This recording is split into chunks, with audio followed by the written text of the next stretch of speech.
Eu preciso que você abra a sua Bíblia, por favor. No livro de Josué, no capítulo 1, no verso 1, nós vamos olhar hoje no exemplo da vida deste homem, que força e coragem é o que Deus pediu de Josué. Me parece que força e coragem é o que a vida pede de todos nós. Em algum momento, em algumas situações, ela vai exigir de nós força e coragem para tomarmos decisões. Eu gosto muito dessa combinação, porque de que adianta um corajoso fraco? Certo? De que adianta? O cara tem coragem, mas não tem força. Tem força, mas não tem coragem. E Deus diz para Josué: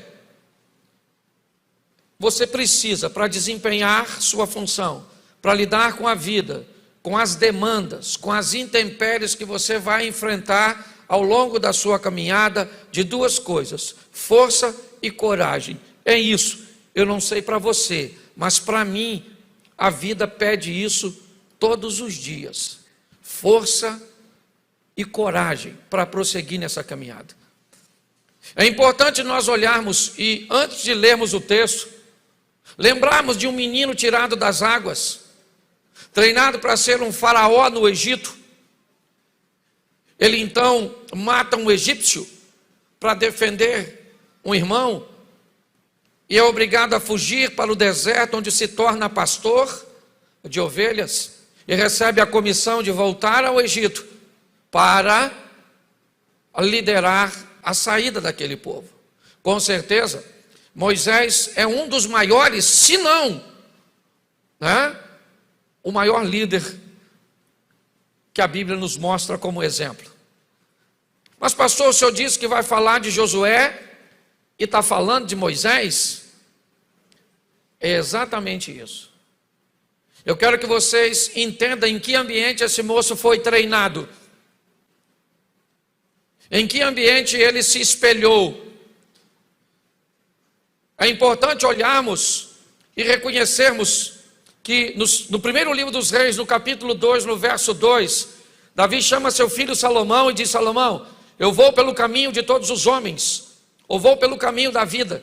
O que Davi está dizendo é: eu estou morrendo, meu filho, porque seja o homem bom, seja ele mau, seja ele rico, seja ele pobre, inevitavelmente ele terá que ter um encontro com a morte. Quando nós olharmos para o texto agora, eu queria que você entendesse a sua responsabilidade. Por muitas vezes, eu já subi nesse púlpito para trazer uma mensagem para você, para apontar às vezes e identificar um problema. Mas essa semana eu estava olhando para isso, e quando nós procuramos um médico falando dos sintomas, e ele manda que façamos exames para identificar o que estamos enfrentando, isso é apenas uma parte do processo.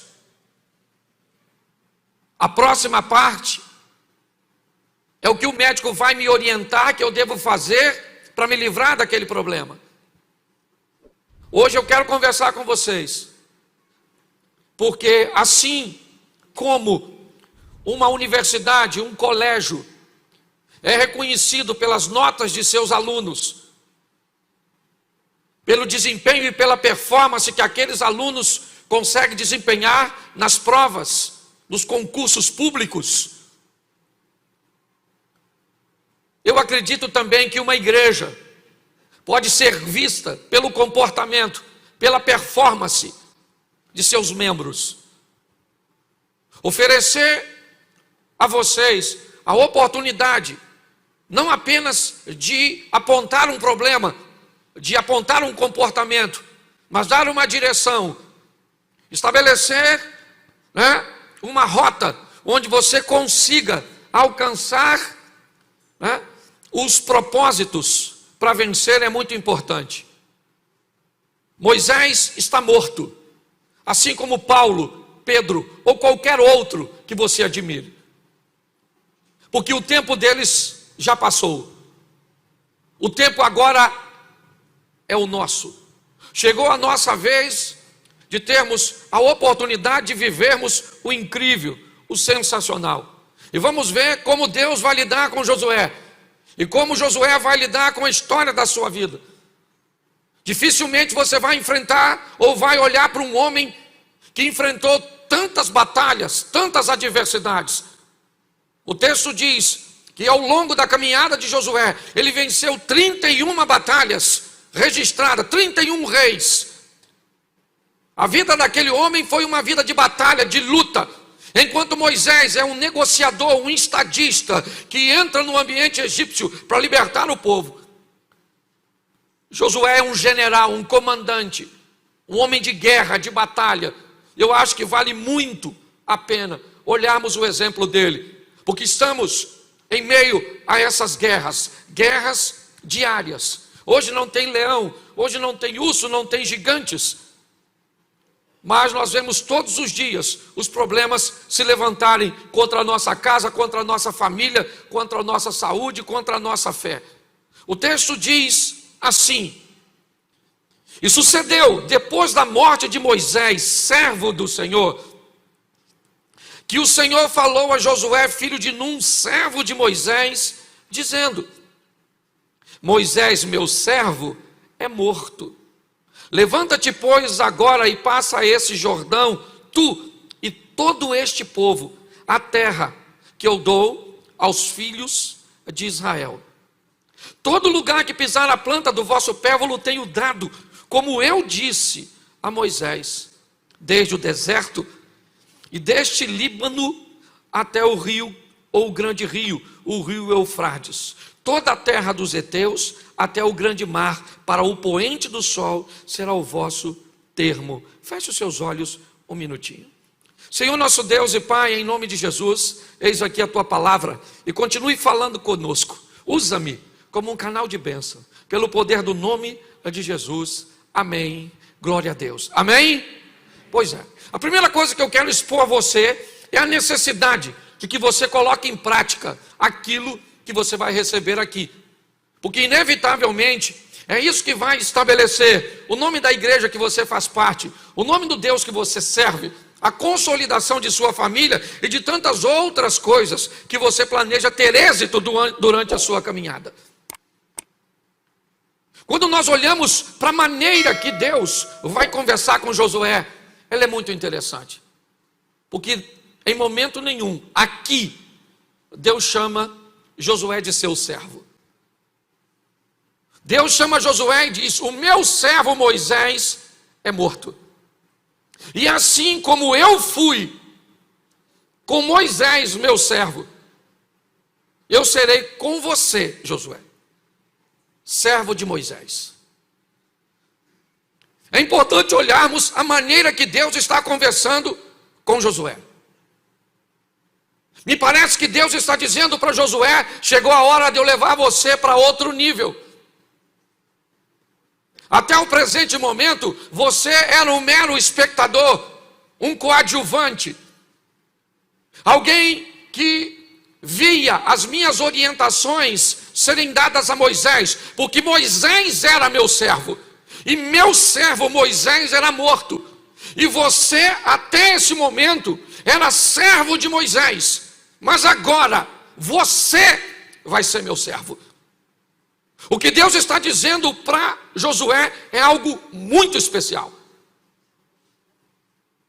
Primeiro ele está dizendo: a sua caminhada comigo não pode depender, quando você mudar de fase, de alguém que ore por você, que leia por você, que interprete. Chegou a hora de você viver a sua própria história. Chegou a hora de você tomar suas próprias decisões. Não é porque sua mãe era minha serva que isso qualifica você para ser minha serva também, ou para ser meu servo também. O que Deus está dizendo para ele: agora você vai precisar mudar de fase, Josué. Uma coisa é servir a homens, agora você vai me servir. Agora você vai lidar com as minhas instruções. É isso. Nós olhamos para este homem e vemos a vida pedir dele, porque é isso que eu quero aplicar. Pastor, o que você está querendo dizer? Eu quero dizer que às vezes, e durante muito tempo, você teve que andar debaixo das ordens, das instruções de seus pais. Talvez em determinada fase da sua vida, você teve que andar debaixo das ordens de seu chefe, de seu patrão, daquele que era dono da empresa ou do negócio que você participou. Mas tem momentos que a vida tira você desse ambiente e traz você para uma outra fase. A fase que agora não são seus pais que decidem se você vai ou não, se você compra ou não. Agora chegou a sua vez de tomar suas próprias decisões. Isso parece ser muito bom e nos oferecer uma liberdade. Mas é muito importante nós entendermos que quando os outros escolhem para nós, se algo der errado, nós temos uma rota de fuga para nos defender. Nós colocamos a culpa no outro. Mas quando chega a minha vez de tomar as decisões, se alguma coisa sair errado, eu sou totalmente responsável. E a vida está chamando Josué e dizendo para ele: chegou a sua hora, camarada.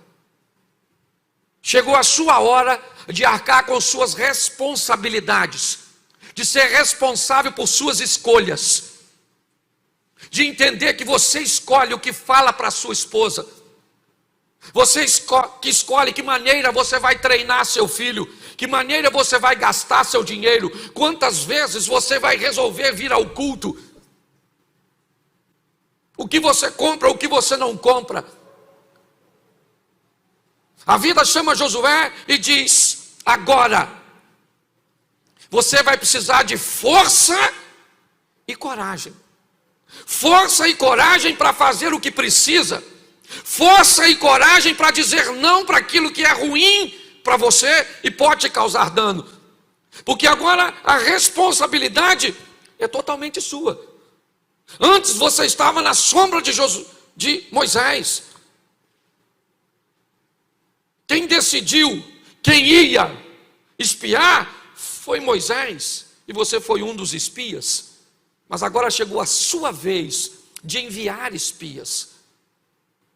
O que ele viveu para Canaã, agora ele está enviando para Jericó. A vida requer de mim e de você muita responsabilidade, muita maturidade. Por quê?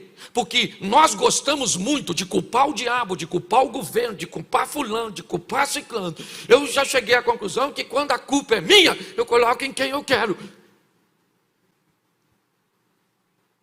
A vida requer desse camarada a responsabilidade. E como ele vai lidar com isso? É isso que eu quero mostrar a você. Primeiro nós vamos olhar que aquele que era um assistente, aquele que vivia na sombra, agora ele está em meio aos holofotes. É ele que escolhe. Ele sabe que servir a Deus é muito bom, é ter uma ligação direta com o Todo-Poderoso. Mas ao invés de falar com a rocha, feri-la, pode impedir de que se entre na terra prometida. E isso ele também aprendeu com Moisés. Lidar com as responsabilidades é um grande desafio. E por isso muitas pessoas se negam. Por isso que a maioria das pessoas que entram na igreja, pastor Abner, a grande pergunta delas é o seguinte: o que eu posso fazer e o que eu não posso? Me dá as regras. Porque se deixar para eu interpretar e eu errar, a culpa é minha.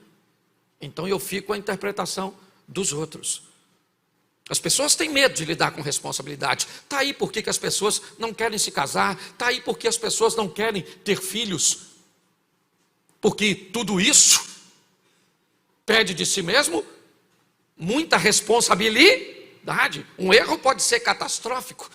Então, ao invés de me preparar para não errar, eu fujo de tudo aquilo que traz sobre mim uma grande responsabilidade. Eu não quero um cargo na igreja, eu não quero nada, eu quero passar despercebido. Porque simplesmente isso trará sobre mim uma grande responsabilidade. Por que eu não aceito Jesus? Porque dizer que eu sou servo de Jesus é uma grande responsabilidade. E eu não estou muito afim de responsabilidade.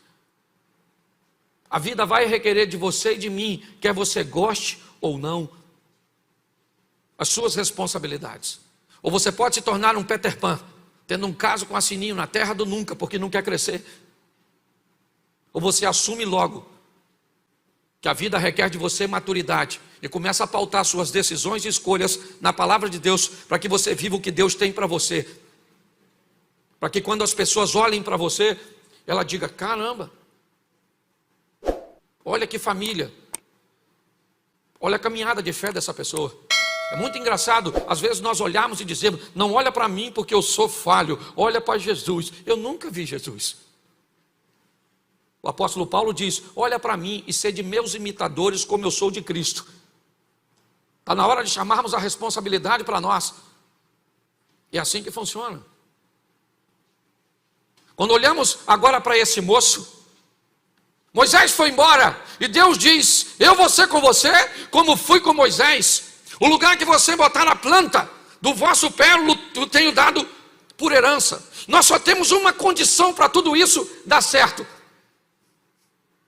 cumpra tudo aquilo que Moisés te ensinou.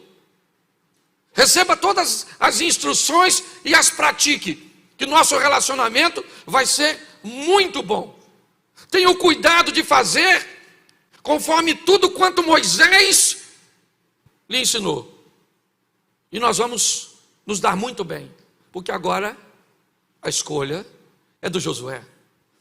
E preste atenção, o povo está desconfiado. Até o presente momento, Moisés é o líder.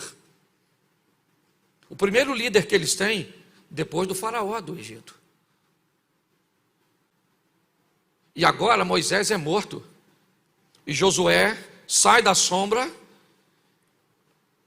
E agora seu rosto aparece. Todo mundo está desconfiado. Nós temos um caminho a percorrer. Estamos num ambiente inóspito, inadequado. Como é que vai ser isso? Está todo mundo de olho no Josué. Querem saber quais serão seus resultados? Querem saber se Deus é com ele como foi com Moisés? Está todo mundo olhando para esse indivíduo e o avaliando, vendo se ele vai ter condições. Coloca o verso 17 aqui para ficar mais claro para todos. Põe para mim. É João que está aí? Isso. Como em tudo ouvimos a Moisés, assim te ouviremos a ti. Somente, note que é condicional, nós vamos ouvir você, Josué, mas tem uma cláusula.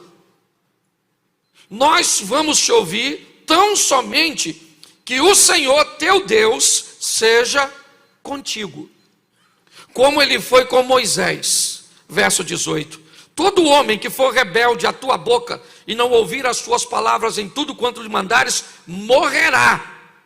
Somente, ou tão somente, esforça-te e tem de bom ânimo. O povo está dizendo para Josué: nós estamos de olho em você, irmãozinho. A partir de hoje você chegou a sua vez de viver a sua história, beleza.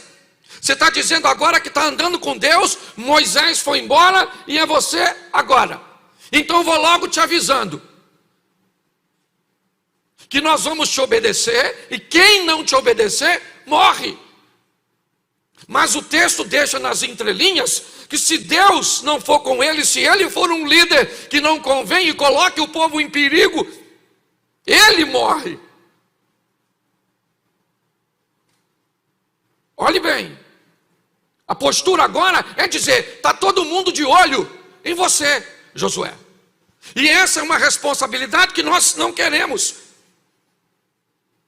Arcar com a responsabilidade, minha esposa está me avaliando o dia inteiro, meus filhos estão me avaliando, meus vizinhos estão me avaliando, meus funcionários estão me avaliando, os membros da igreja estão me avaliando, está todo mundo me avaliando. As pessoas que me seguem na internet estão me avaliando, porque a Bíblia diz que nós estamos debaixo de uma grande nuvem de testemunhas. Se você acha que a sua vida é simplesmente sua, você não sabe nada sobre o Evangelho.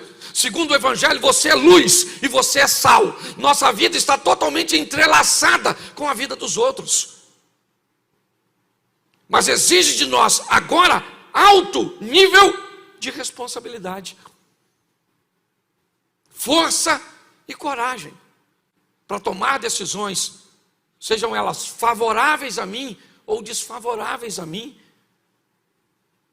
Muitas vezes está todo mundo olhando para Josué, querem saber como é que funciona agora. Será que Deus é com ele? E agora ele vai começar a ter as suas próprias experiências. Nós nunca vivemos num ambiente tão hostil como o atual. O tempo inteiro estão tentando minar a nossa fé. O tempo inteiro estamos vivendo escândalos de pessoas que professam a nossa fé e são famosas. Pastores presos, envolvidos em homicídios, envolvidos em violência domésticas, envolvidos em fraudes. O que é tudo isso?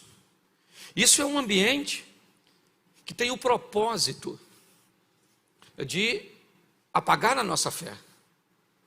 Quem vive de experiências dos outros não vai muito longe. Por que é importante sair desse ambiente de coadjuvante e protagonizar no palco da vida minhas próprias histórias? Porque quanto a fatos não há argumento. Quando eu começo a ter minhas próprias experiências com Jesus, com a minha fé, não adianta ninguém falar contra o meu Deus. Porque meu relacionamento com Deus não é teórico, ele é prático. É assim que funciona. Esse cara agora vai viver suas próprias experiências. A primeira, ele tem uma nação para atravessar o Jordão. E Deus diz para ele: instrua os sacerdotes a pegar a arca da aliança, caminhem em direção ao Jordão, e assim que os sacerdotes tocarem as águas, elas vão parar. As águas de cima vão parar de correr do Jordão e o povo vai atravessar. E Josué vai viver a sua primeira grande vitória. Está todo mundo de olho nele, vamos atravessar o Jordão. E como é que nós vamos atravessar? Mulheres, crianças, gados, tudo isso. Ele diz: fique tranquilo, porque Deus vai abrir o Jordão. E está todo mundo olhando. Você não gosta que todo mundo olhe para você, que te avalie, que olhe para a roupa que você está usando, as frases que você está postando, a sua postura, culto ou extraculto, como você trata a sua esposa? Ninguém fala com você, mas está todo mundo vendo. Essa é a grande verdade. Está todo mundo olhando para todos nós, nos avaliando o tempo inteiro, para ver se condiz a nossa vida com aquilo que professamos. Esse cara agora vai mostrar para aquele povo, ou melhor, Deus vai mostrar para o povo que é com ele. Capítulo 3, verso 7. Coloca aí, 3, 7. E o Senhor disse a Josué: este dia começarei a engrandecer-te perante os olhos de todo Israel, para que saibam que assim como eu fui com Moisés, eu serei contigo. Deus está dizendo: eles não querem ver se eu sou na sua vida? É isso? Mas pastor, querido, o Moisés já partiu, o tempo dele passou. O que ele me serve hoje é de inspiração. Eu não gosto de ficar contando testemunho na igreja. Eu não gosto. O meu, prefiro contar o dos outros. Mas eu posso falar uma coisa para vocês. Com certeza eu vivo coisas que poucas pessoas vivem. Porque eu aprendi a fazer coisas que poucas pessoas fazem. Eu aprendi que testemunhos podem edificar, mas também podem escandalizar. E eu posso dizer para vocês, eu tenho visto o sobrenatural, o incrível, o extraordinário de Deus acontecer. Sabe por quê? Porque eu creio. E porque eu aprendi, porque nós estamos no meio da parceria, a ser um parceiro nesse ambiente. Porque é isso que Deus está chamando Josué. Deus poderia dizer: Josué, sai daí e eu vou fazer tudo por você. Não, não, você precisa de força e coragem, você precisa de posicionamento. Esse camarada, agora, ele vai viver a sua primeira grande vitória. Josué vai aprender que a vida com Deus e que o relacionamento com Deus, ele é feito de vitórias, de momentos bons. Ele chega do outro lado, né, e o povo está olhando para ele. O Rio Jordão parou para o povo passar. Realmente os resultados são positivos. E ele vai para a próxima fase. O povo continua de olho, está todo mundo observando. E agora ele vai enfrentar Jericó. Acredito que todos conhecem. A motivação de chegar em Jericó após ter passado o Jordão. Ele enviou espias. A estrutura está toda montada. Ele está vencendo, é as suas experiências. E o que ele está vivendo com Deus. Está assim de gente que não tem uma história de si mesmo para contar. São só milagres alheios. Coisas que sempre acontecem à sua periferia. Sabe, é sempre um milagre bem próximo de você, uma vitória bem próximo de você, é algo acontecendo, sabe, e onde você está na sua vida, nos seus negócios, na sua família, no seu ministério, há sempre uma inércia, sabe, um ambiente do nada. É isso que muitas pessoas têm vivido. Está na hora de provarmos o que Deus tem para nós. Por que, pastor, o senhor diz isso? Porque isso precisa acontecer, para que as outras pessoas vejam quem é o Deus que nós servimos. É simplesmente isso. Eu não estou pregando riqueza, não estou falando nada disso, não. Eu estou falando de viver o que Deus tem para cada um de nós. É só isso. Ele agora chega no ambiente, Jericó fechada. As muralhas caem. Josué entra. Saqueia Jericó, mata tudo. E agora é a sua segunda vitória. Ele está provando o extraordinário, o sensacional, o incrível. Ele já enfrentou o primeiro obstáculo, o Jordão, e ele venceu. Ele enfrentou o segundo obstáculo, Jericó, e ele venceu. As coisas estão fáceis, é verdade. E para ganhar não precisa de muita ciência. Para quem está ganhando, está tudo bem, louvado seja Deus, estamos vencendo, as coisas estão boas, mas o problema é que a vida não é feita só de vitória, a vida não é feita só de sorriso, e talvez hoje, você, ainda que o ambiente de vitória não seja sempre favorável, porque em muitos ambientes de vitória, pessoas persuadiram seu coração e acabaram se destruindo, é da derrota que eu quero te falar. Por quê, pastor? Porque o povo está perdendo mais do que está ganhando. A grande verdade é essa. Hoje, no geral, o povo está perdendo mais do que está ganhando. As dores têm se intensificado. Tem pessoas que praticamente não têm uma vida, parece que vivem uma saga. É ano após ano, luta, batalha, dificuldade, problema, isso, aquilo outro. Tem gente que talvez não precisa levantar a mão, que está pedindo para Jesus voltar, se possível, agora. Aí eu vou logo e cabe o sofrimento. A vida é feita de alegria, é verdade, mas presta atenção nesse cara agora. Ele sai do cenário e agora está lá nos holofotes. Deus é com ele. As promessas estão lá. O lugar que colocar a planta do vosso pé, vos tenho dado como herança. Como fui com Moisés, serei contigo. O Jordão abriu, as muralhas de Jericó caíram. Mas vamos embora, porque cada dia traz consigo uma batalha. Cada mudança de fase traz consigo suas demandas. E agora o que ele tem? Ai, uma cidade pequena.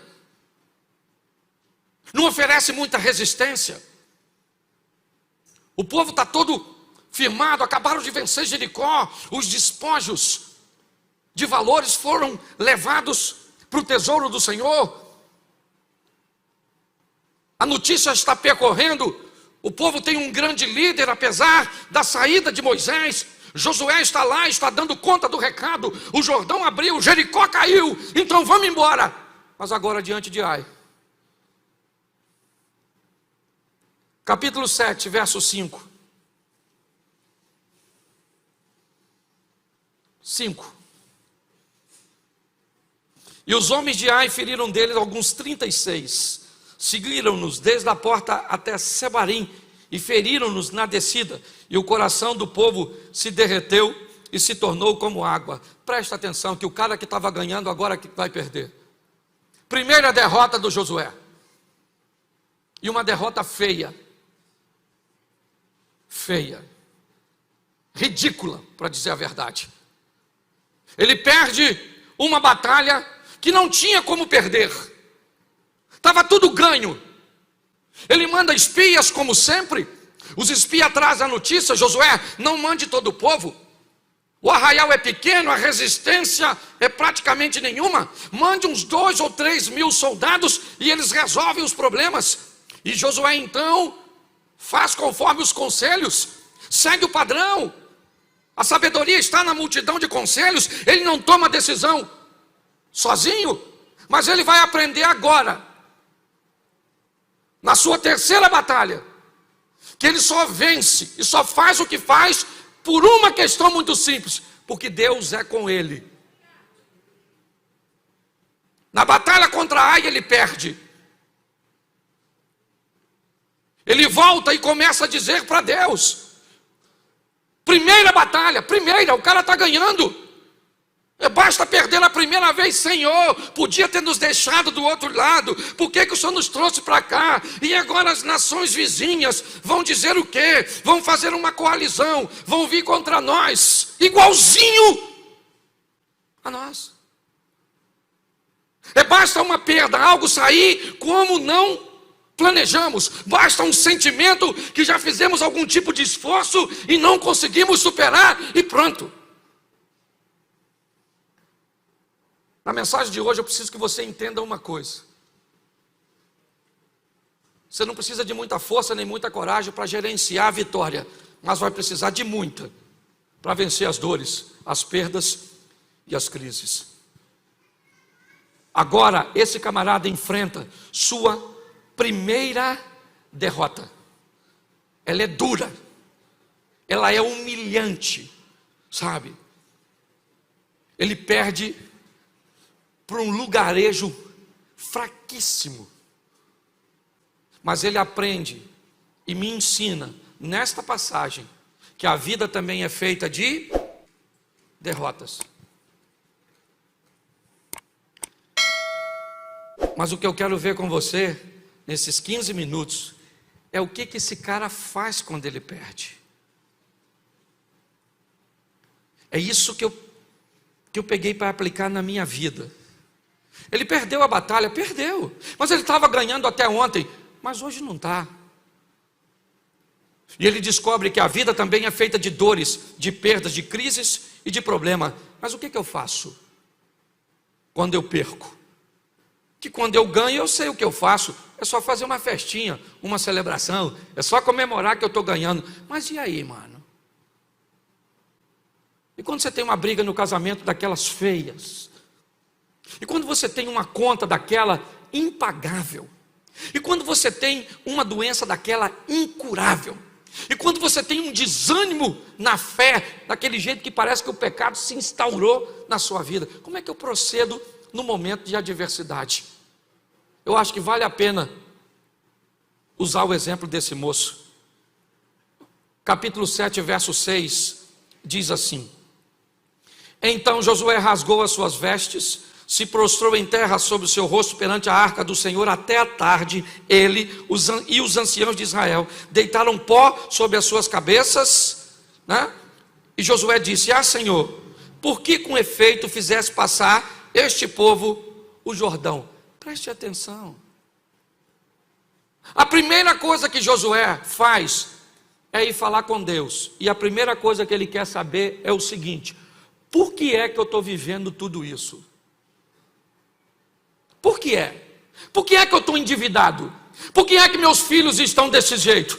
Por que é que a minha fé está desse jeito? Por que é que o meu casamento está desse jeito? Por que os meus negócios estão desse jeito? Eu preciso saber o motivo. O que me levou a estar onde eu estou. Se eu quero sair de uma situação, a primeira coisa que eu tenho que saber é o que me levou para lá.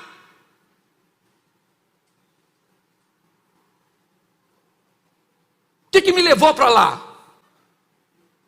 Eu dormi no carro de um amigo e quando eu acordei eu estava em São Paulo. Como é que eu cheguei aqui? Uma condução me trouxe para cá, como é que eu saio daqui? Eu pego outra para me levar para onde eu estava.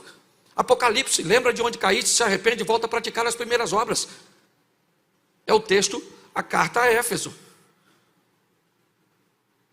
Qual é o grande problema das pessoas? Elas estão vivenciando coisas e sequer gastaram um tempo para procurar o que levou o casamento para esse marasmo, para essa traição.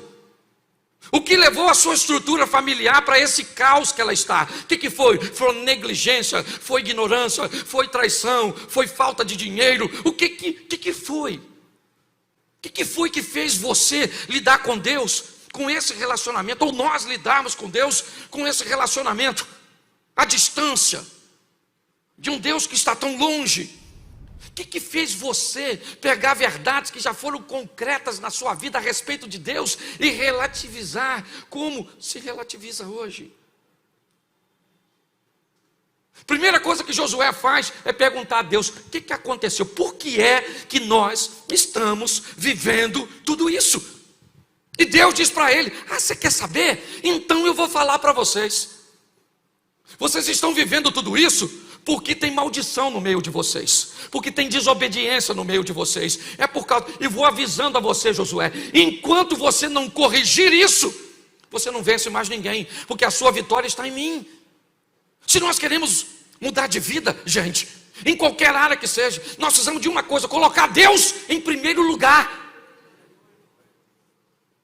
Mas sabe qual é o problema? É que às vezes eu não quero ver, eu não quero saber o motivo. Aliás, às vezes eu já sei. Eu finjo que não sei, porque aceitar que eu estou nessa situação por minha culpa é tão doloroso que eu digo que eu não sei porque que o meu casamento está assim, eu não sei porque que meus filhos me desobedecem, eu não sei porque minha pressão está alta, eu não sei porque eu não consigo ler a Bíblia, eu não sei de nada.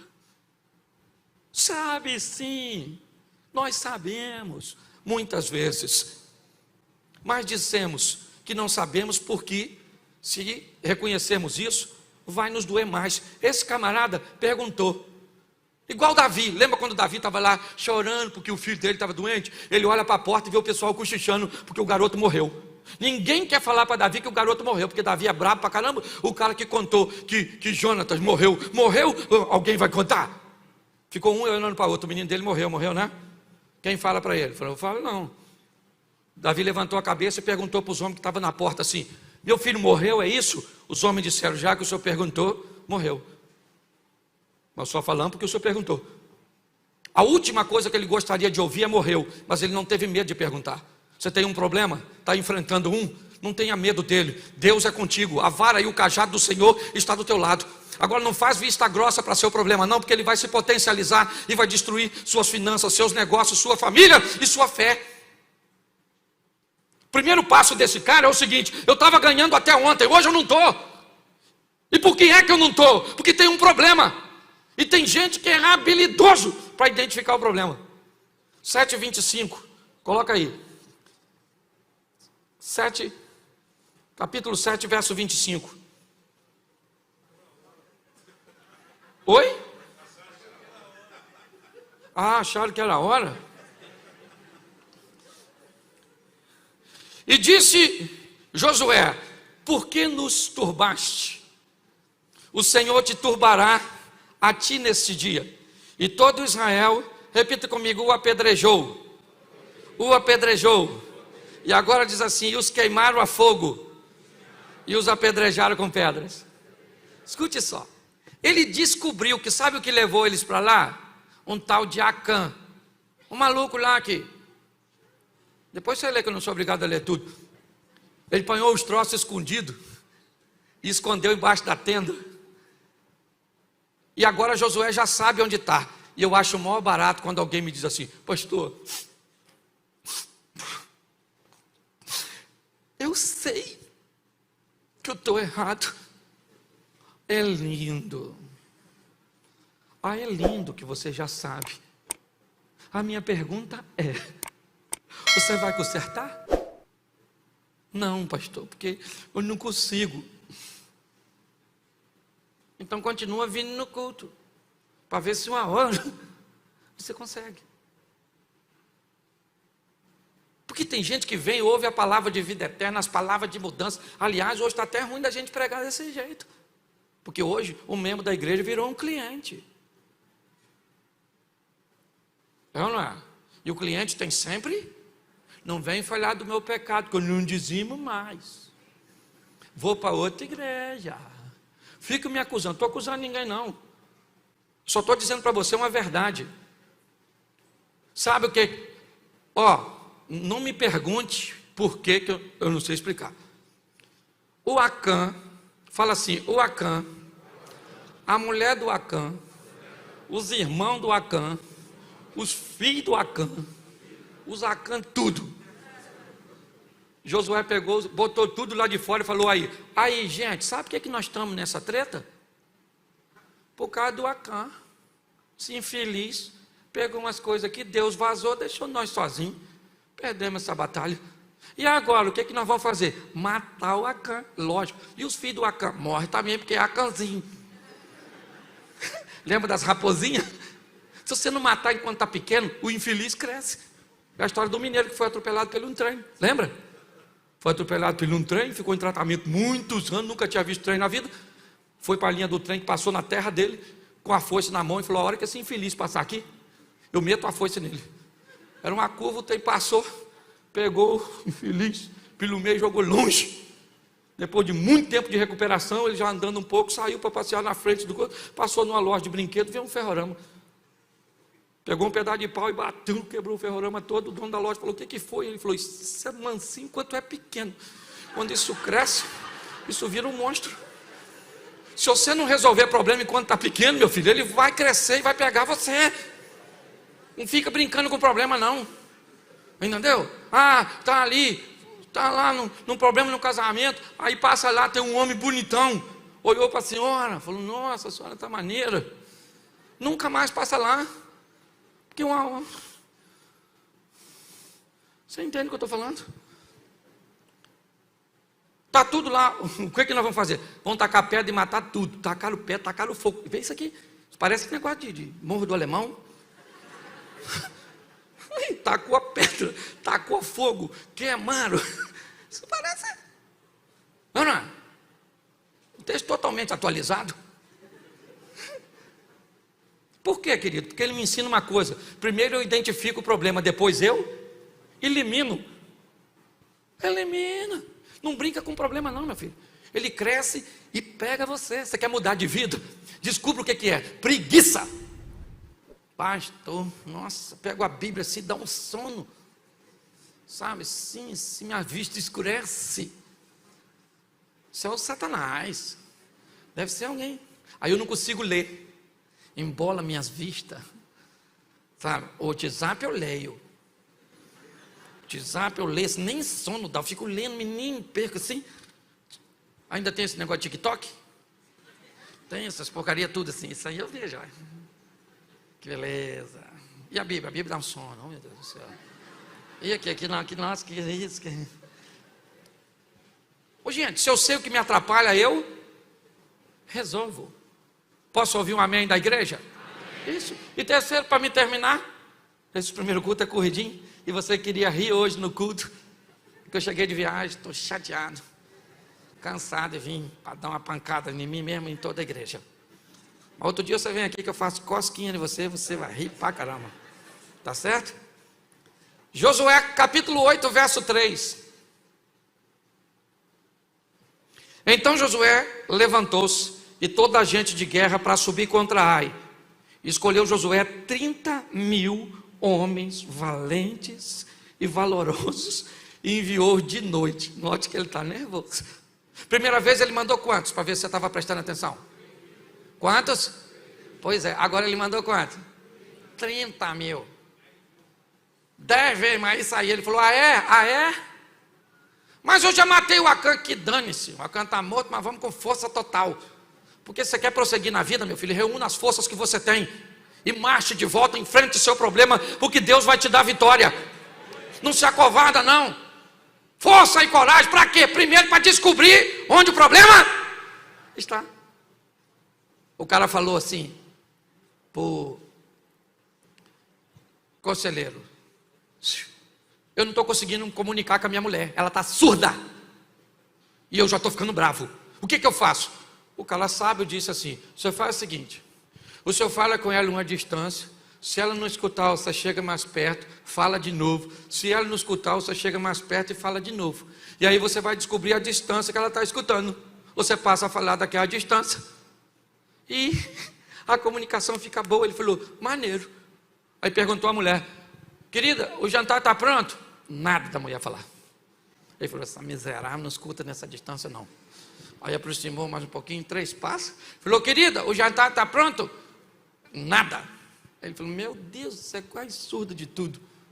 Aproximou de novo e falou, querida, o jantar está pronto? Ele falou, querido, já é a 3ª vez que eu falei que está.